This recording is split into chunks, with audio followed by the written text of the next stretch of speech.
So something is wrong here. I'm not sure exactly, but this is not, so there's quite a bit of weight on this, but it's not letting air through effectively. So I don't know if this has rusted, this little hinge has rusted, or what has happened. But I'm just going to let go up.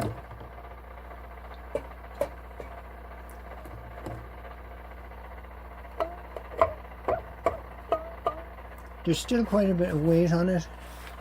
Now, just not sure what's going on. It doesn't make a lot of sense.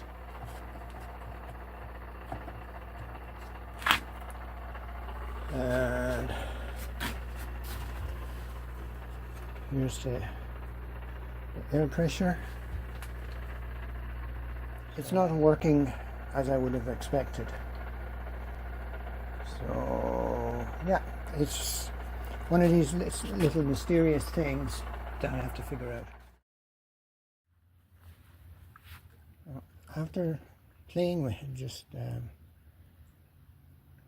little bit of playing with it, it's moving the wheel, whereas before I went in there it wasn't, and